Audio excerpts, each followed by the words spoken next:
Olá, muito bom dia.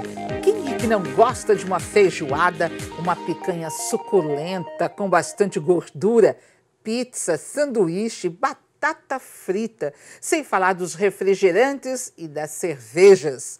De sobremesa, preste atenção, doces, bolos e muito chocolate. Hoje é sábado e o dia está apenas começando. Como é que vai ser o seu almoço hoje? Aliás, você sabe que tipo de alimento tem consumido? E mais grave, as consequências para a sua saúde? A Agência Brasil divulgou há 2 meses que a obesidade é uma realidade na vida de 18,9% dos brasileiros. E 54% dos brasileiros, mais da metade, está com sobrepeso. Já a Sociedade Brasileira de Cardiologia afirma que 40% da população tem colesterol elevado. Por outro lado, o Ministério da Saúde divulgou recentemente uma pesquisa onde revela que a diabetes atinge 8,9% da população no país. A má alimentação ainda pode levar à hipertensão, causar gastrite e outras doenças. Que tipo de alimento você tem consumido? Este é o tema do programa de hoje. Recebo aqui Antônio Dantas, que é nutrólogo, e o professor de Educação Física, Cassiano Vasconcelos. Você sabe quais são os piores alimentos para serem consumidos? Olha, sejam bem-vindos, muito bom dia, obrigado por estarem aqui. E a gente fica nessa expectativa, né? O que a gente pode chamar, primeiro, considerar que é um alimento ruim, para chegar a esse ponto de dizer assim, ó, quais são os piores alimentos do mundo, os piores alimentos que a gente pode ter dentro de casa? Vamos lá, Liane. Em relação a classificar um alimento como bom ou ruim, eu não gosto nem tanto dessa classificação, porque eu acho que é importante existir um equilíbrio. O importante é que você faça uma ingesta adequada rotineiramente, porque a rotina é que vai fazer quem você é. E, eventualmente, você possa se dar o luxo de poder comer aquele alimento que, eventualmente, não seria tão benéfico, mas que traria para você um prazer, porque a comida tem também esse caráter de provocar uma sensação social e de prazer também.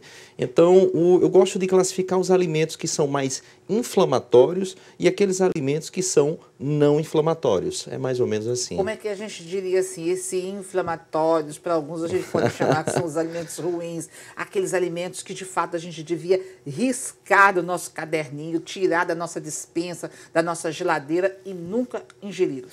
Pronto, vamos lá. Em relação ao nosso dia a dia, eu costumo dizer muito para os meus pacientes, vamos tentar descascar mais e desembalar menos. Então, comida de verdade, ao invés de produtos ultraprocessados, industrializados, aqueles alimentos embutidos, a salsicha, o excesso de hambúrguer, a mortadela. Então, enfim, são alimentos que a gente deveria evitar no nosso dia a dia, principalmente também aqueles que estão relacionados àquelas frituras. Então, tem que ter um certo controle em relação a isso para você ter uma vida mais saudável. Primeiramente, muito obrigado pelo convite. É sempre um grande prazer estar aqui no seu programa, do ponto de vista. E acompanhado do meu grande amigo aqui, Antônio Dantas, melhor ainda.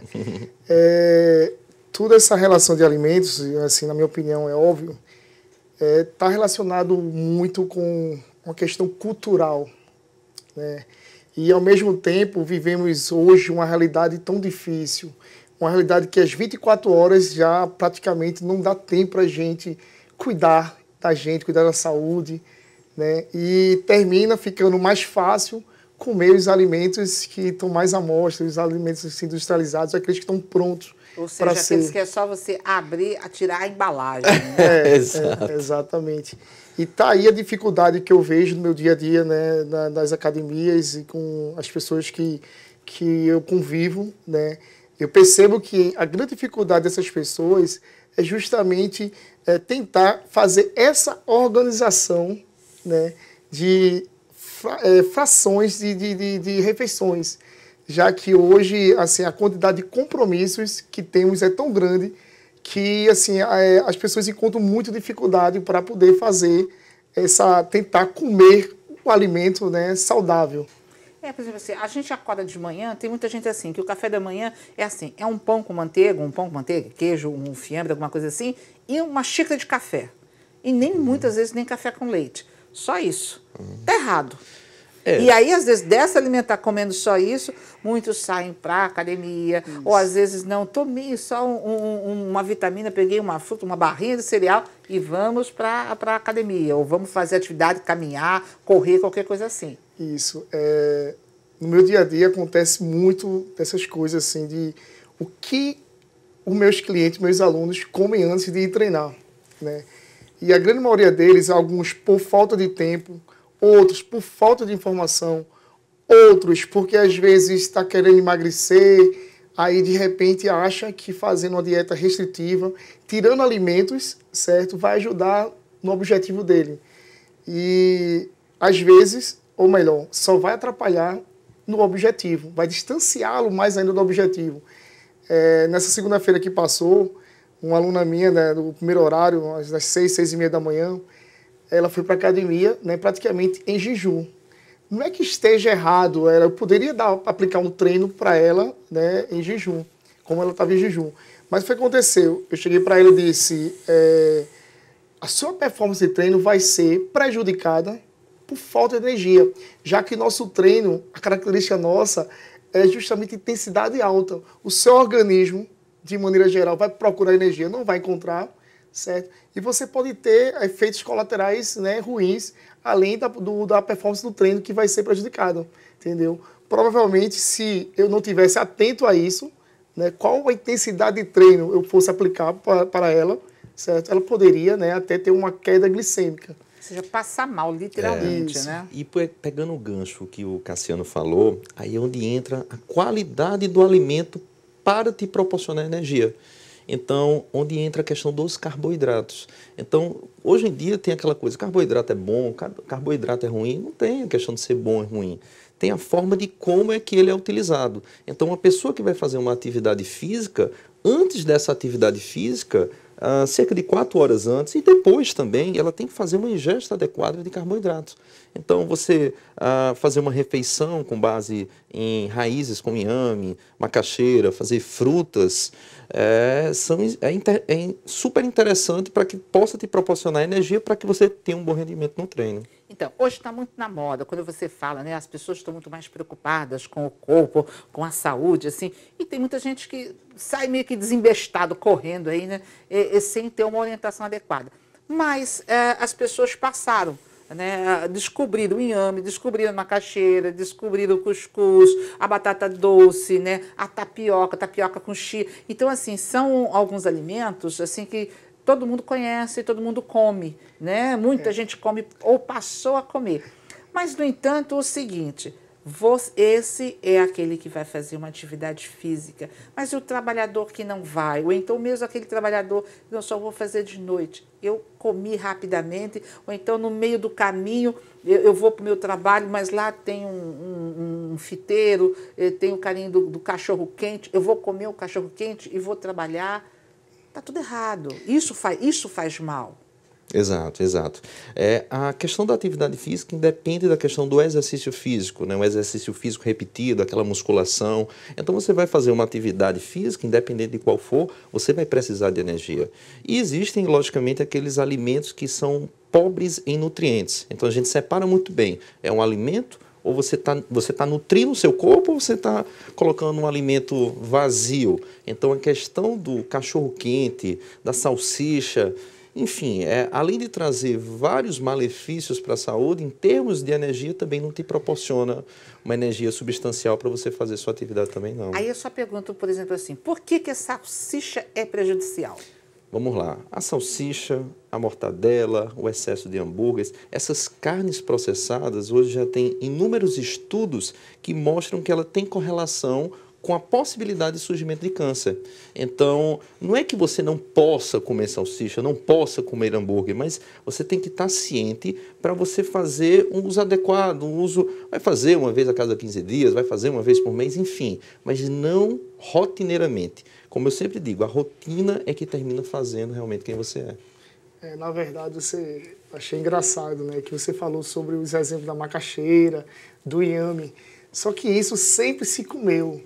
Mas com a chegada da vida moderna, né? Se fala mais, né? Hoje todo mundo, você fala assim, não, corte o pão. As pessoas já estão se, né, passando, divulgando a receita. Tire o carboidrato, é cortar pão, cortar massa, come aí macaxeira, come inhame. Assim, eu não sou nem a favor isso do cortar. Eu sou um cara assim que eu acho que se você come de forma consciente, você está sob uma dieta, tem um nutricionista te acompanhando, te orientando ali, eu acho que o legal não é cortar, é buscar sempre o equilíbrio. Entendeu? Eu acho que o equilíbrio ele é a base do sucesso para tudo na vida. Não só por questões estéticas ou por saúde, certo? Mas para tudo na vida o equilíbrio. Então, não sou a favor dessa questão de cortar o pão. Poxa, assim, tem tanta gente que tem uma afetividade, um prazer tão grande em comer o pão, certo? Por que tirar da vida? Entendeu? Não, o pão continua. Só que aí a gente começa... às vezes tem gente que começa 3, 4, 5 pães. Isso. Aí já não fica legal. Aí já é complicado. Já fica complicado. E voltando ao assunto que eu queria dizer em relação a macaxeira, o inhame, é o seguinte, que sempre se comeu isso, mas com a chegada da vida moderna, certo? A falta de tempo, os alimentos cada vez mais prontos para ser consumidos, né? Os alimentos industrializados, fez com que esses alimentos fossem ficando de lado, né? As raízes, né, doutor Antônio, entendeu? Foram ficando de lado. Então, e agora, né, por questões da busca de um corpo mais saudável, da busca de um corpo mais esbelto, mais bonito, né, viu-se a necessidade, novamente, de comer esses carboidratos, né, mais complexos, né, que é esses que você acabou de mencionar. Esses que têm uma digestibilidade um pouco mais lenta, fazendo com que você tenha energia por mais tempo, né, prolongue um pouco mais. É como a gente estava conversando no corredor ali antes de vir para cá, né? De qual tipo de alimento mais ideal para ir treinar. Né? Que eu falei do exemplo de que tem pessoas que não têm tempo, né, para estar comendo 3 horas, né, 4 horas, 5 horas. Às vezes entra numa sala de uma reunião e passa 5, 6 horas e logo em seguida vai fazer o seu treino, certo? E o treino, ele praticamente a característica dele requer um substrato energético, né, advindo mais do carboidrato, entendeu? E às vezes as pessoas têm uma dificuldade muito grande. E eu normalmente aconselho sempre pedir uma orientação nutricional ou de um nutricionista, certo? Para poder, né, não ficar tão perdido, né, dentro dos objetivos. Né? Isso que você falou eu achei extremamente importante a respeito do índice glicêmico dos carboidratos. Então, quando a gente vai falar de carboidrato, a gente tem que falar que tipo de carboidrato a gente está ingerindo. Um carboidrato complexo, que vai proporcionar aquela energia de forma mais gradual, ou aquele açúcar que você está ingerindo que vai te provocar um pico de insulina e que não vai ser benéfico para a sua saúde. Então, é super importante a gente saber diferenciar. Aí vamos traduzir isso para os alimentos, né? O telespectador estava perguntando, mas olha, esse que vai me dar energia mais longa, qual é esse alimento que eu posso comer? Tá, vamos lá. Vamos fazer um comparativo, por exemplo, em relação à fruta e ao suco. Eu gosto muito desse comparativo. A fruta, ela tem um carboidrato, mas ela tem também fibra. Quando você faz a ingesta da fruta, come, você vai ter a liberação de forma mais lenta. A questão do suco, já vem tudo processado, um suco de laranja, por exemplo, você vai tomar e vai ter um pico muito alto. Então, você fazer a ingesta de carboidratos que tenham esse índice glicêmico, na verdade, a carga glicêmica mais alta, de forma contínua, não é interessante. Então, tomar suco é interessante, mas constantemente aí começa também a ser maléfico. Aproveitando o gancho, eu vi um estudo recente, que eu não me recordo bem de onde foi feito, que comparou justamente isso, né? O pré-treino com carboidrato, né? Característica, né? De glicêmica simples, né? Como o suco, e o carboidrato com uma característica mais moderada ou complexa, né? E porque algumas pessoas têm o hábito de usar como pré-treino, né, um carboidrato, assim, já que estou sem tempo, estou em cima do treino, com características, né, simples. E o estudo mostrou, quando comparou, que aquelas pessoas que fizeram o uso de um pré-treino com carboidrato de cadeia simples, elas tiveram... O que é o carboidrato de cadeia? Um exemplo, para que as pessoas possam assimilar de um alimento. O bolo. O bolo que você se referiu, não o bolo integral, né? O bolo de normal, farinha de trigo, tal, que tem muito farinha açúcar refinada, branco, vamos dizer assim, o açúcar branco. O açúcar refinado, né? E aí o estudo mostrou o seguinte, que quando for submetido a um treino de força, de alta intensidade, aqueles que consumiam esse carboidrato de características simples, eles tiveram uma queda de performance no meio do treino e ainda tiveram uma hipoglicemia com um efeito rebote negativo muito grande, comparando com aquele outro que comeu um carboidrato com uma qualidade melhor. Ou seja, passaram mal. Exatamente. Olha, quais os alimentos que os internautas indicaram como sendo os piores para serem consumidos? Você quer saber? Então fique ligado, fique aí. O Ponto de Vista volta no próximo bloco.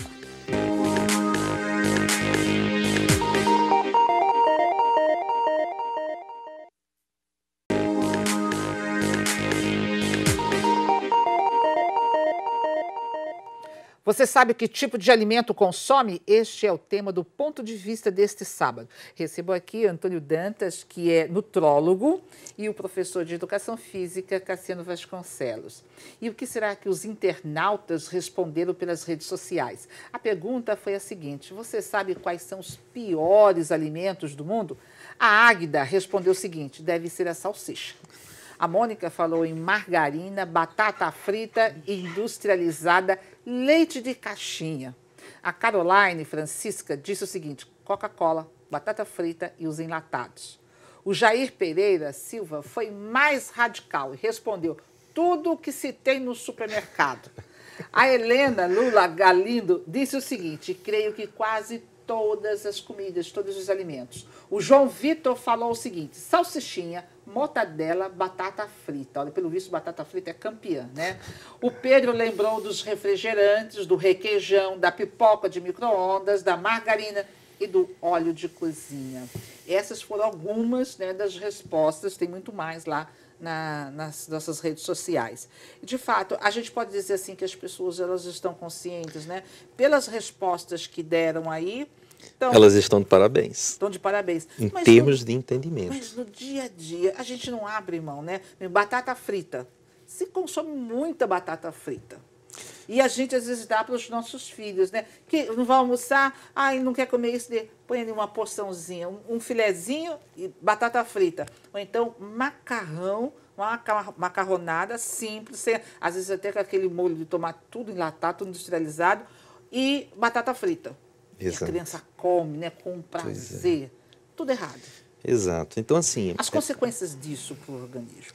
Pois é, aproveitando, né, eu acho que essa pesquisa que foi feita mostra que as pessoas elas estão cientes, mas elas terminam não colocando em prática. Então, há uma discrepância muito grande entre conhecimento e você colocar em prática uma mudança de estilo de vida. A mudança de estilo de vida, como sempre eu falo para os meus pacientes, começa sempre na vontade. Na vontade, você tem que ter um propósito muito grande para você poder ter uma vida mais saudável. É um propósito de poder ter uma longevidade, é um propósito para poder ter mais energia para brincar com seus filhos, ter um corpo mais bonito. E aí, a partir disso, você consegue colocar em prática o que o pessoal da pesquisa falou. Em relação a esses produtos, essas frituras, felizmente, assim, hoje em dia já está mais do que provado que a batatinha frita, tudo que leve muito aquele óleo de cozinha, o óleo de soja, o óleo de canola, enfim, a gordura trans, ela traz inúmeros malefícios para a saúde. Não só em relacionado à parte de câncer, como vários outros tipos de doença, como doenças autoimunes. Até porque quando a gente come na rua, né, as coxinhas, os salgadinhos, aquilo que foi fritado, as batatinhas, aquele óleo...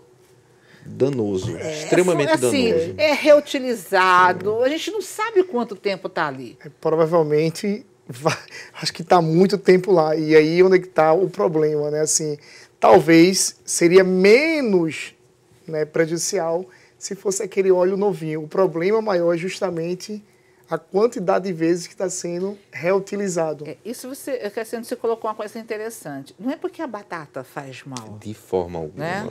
O problema é que ele é frito num óleo que a gente não sabe há quanto tempo ele vem sendo usado. Independente até mesmo da quantidade de tempo, o óleo por si só, seja o de soja, de canola, ele realmente é extremamente danoso.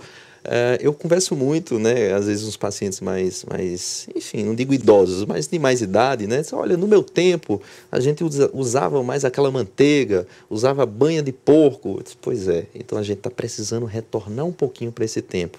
Então a banha de porco é excelente para essas situações. O óleo de coco é uma possibilidade, né? E tentar usar a manteiga ao invés da margarina. A margarina, infelizmente, também, que está muito presente no dia a dia das pessoas, é bem danoso. A gente fala muito hoje do sal e do açúcar, que deviam ser eliminados. Mas aí já o termo eliminado é muito forte. Se você diminui muito o sal, você também termina levando um quadro de desorganização no equilíbrio do corpo. Mas cada alimento ele tem sal e tem açúcar. E é importante que tenha sal e tenha açúcar, só que tem que ser adequado para aquela pessoa. Cada pessoa tem uma individualidade biológica. Tem uma história de vida, tem a alimentação que foi que ela utilizou durante sua vida. Então, a gente não tem como interferir e dizer o açúcar, o sal é bom ou ruim. Ele é importante na dosagem adequada para aquela pessoa. Falando do açúcar, recentemente eu fui desafiado nas redes sociais. Olha, as redes sociais não tem só coisa ruim, tem coisas boas também. E eu usava açúcar no meu café. Ele sabe disso, que ele me acompanha. Fiz parte aí. Me acompanha nas redes sociais. E assim, o que mais me surpreendeu foi a resposta das pessoas. E eu conheci um outro mundo que eu não sabia que existia. A quantidade de pessoas que tomavam café sem usar açúcar. E o mais legal, o café sem açúcar, sem adoçante ou sem açúcar? Sem açúcar e sem adoçante. O puro. O café puro, né? Dizem até, brinca até que é o café raiz. E assim, o que mais me surpreendeu foi isso. Primeiro que as pessoas ficaram me motivando. Vai, você consegue, Cassiano. Vai lá, Cássio. E dão sugestões, como começaram tal, e até chegar a utilizar o café sem o açúcar. E assim, eu achei bem interessante, porque hoje eu consegui vencer. No início foi muito ruim, foi difícil pra caramba, né? Porque o gosto, o paladar demora um pouco a se adaptar, a criar esse ajuste. E hoje eu consegui. E é que é diferente o gosto mesmo. A gente sente, dizem assim, você vai sentir agora o sabor do café puro. E hoje eu sei que realmente é diferente. Bem-vindo ao time. Bem-vindo ao time. E eu queria fazer um ponto também, quando você falou em relação aos alimentos, fez uma pesquisa ali com os internautas e foi mencionado, né, vários alimentos, né, com perfil calórico alto e com um perfil relacionado muito a consequência dele, normalmente, é uma grade de doenças, né, dentre elas, né, a gente conhece até demais, que é obesidade, doenças cardiovasculares como infarto, derrame, a diabetes tipo 2. E eu sempre digo o seguinte, assim, que o exercício físico, né, atrelado a esses hábitos ruins, né, quando você começa a praticar exercício físico, na grande maioria das vezes você é um start para você começar a mudar outros hábitos. E normalmente quando você começa a praticar exercício físico de forma regular, você começa a ter um controle dos outros hábitos ruins. Você começa a dormir melhor, começa a controlar, diminuir um pouco esses alimentos refinados, esses alimentos ricos em gorduras, né? Como o Antônio falou, entendeu? Eu sempre digo assim, gente, o exercício físico é o melhor remédio, né? Isso é importante. Veja só, quando a gente pensou, sempre a gente traz ao programa esse assunto da alimentação, da atividade física. Essa semana foi divulgada uma pesquisa, o seguinte, onde se coloca a Organização Mundial de Saúde que metade da população brasileira é ociosa, não pratica nenhuma atividade física.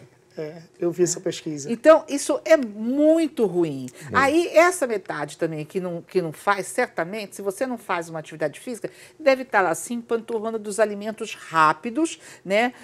Dos sanduíches na hora do almoço, das comidas gordurosas, de muita batata frita, de muito refrigerante, enfim, fazendo tudo errado. E aí, como consequência, nós vamos ter os postos de saúde, os hospitais, as emergências, quer dizer, uma qualidade de cheios, uma qualidade de vida muito ruim. Então, a gente precisa aprender a sair dessa ociosidade e fazer uma atividade física, e a gente precisa também conhecer a comida, o alimento que a gente está colocando na nossa mesa e que a gente está ingerindo. Perfeito.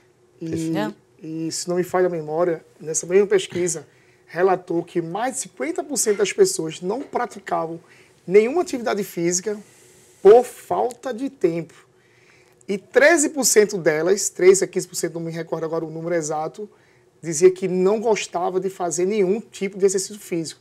Aí o que é que eu aconselho normalmente para as pessoas? Procure fazer algo que te dá um pouquinho de prazer, pelo menos um pouquinho de prazer.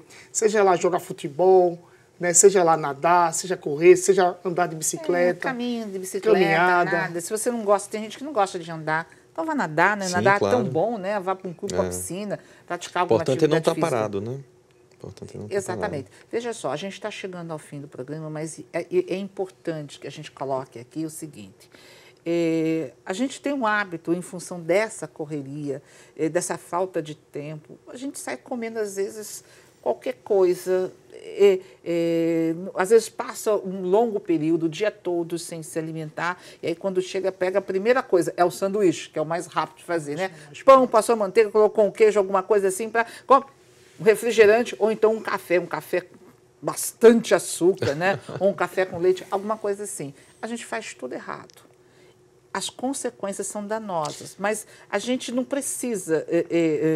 É fácil a gente começar a mudar. O que de imediato a gente poderia? Quem está em casa falou assim: poxa, Eliana, eu estava pensando em fazer agora no almoço um churrasco, aquela picanha bem assim, suculenta, gordurosa. De noite a gente vai sair para comer uma pizza, né? E vamos tomar refrigerante, muita batata frita para as crianças. Qual o primeiro passo para começar a mudar? O primeiro passo é ter vontade. E segundo, é tentar buscar o equilíbrio. Então, todos esses alimentos que você falou, eles podem até fazer parte, né, do cardápio, enfim, da casa, mas não de forma rotineira. Então, primeiro você tem que pensar o que é que você está fazendo e que consequências isso vai trazer para você, tanto em termos de saúde ou ausência dela, como as consequências, as comorbidades que a gente vê no nosso dia a dia. Hipertensão, diabetes, doença autoimune. Quem quer ter uma doença dessa? Quem quer ficar doente, Quem né? quer ficar doente? Então, eu falo muito, numa frase, aquelas pessoas como o Cassiano falou, eu não tenho tempo para cuidar da minha saúde. Então, vai chegar um momento que ela vai ter que encontrar tempo para cuidar da doença dela. Uma frase. A frase é o seguinte, que mexa-se, né? Movimente o corpo, porque através dessa atividade que você esteja fazendo, você vai te proteger de várias doenças, além de elevar os teus níveis de saúde e tua qualidade de vida, né? Ou seja, vamos fazer mudança na vida. Olha, muito obrigada pela participação de vocês, o ponto de vista, infelizmente chegou ao fim, mas no próximo sábado nós vamos estar de volta aqui às 8 horas da manhã. E você pode participar dando suas sugestões, né, e sua opinião, enviando para o seguinte... primeiro, para rever o programa de hoje, você acessa o site www.tvtribuna.pe.com.br e depois você manda as suas sugestões, deixa o seu recado, né, para o facebook.com/programa Ponto de Vista. Gente, aproveitem o sábado, aproveitem amanhã, o domingo, curtam a família, vão para a praia. Agora, cuidado com o que vão comer, né? Nada de se empanturrar de fritura, de gordura. Vamos ter equilíbrio, vamos colocar verde na nossa alimentação, né? E a gente se encontra sábado que vem. Até lá.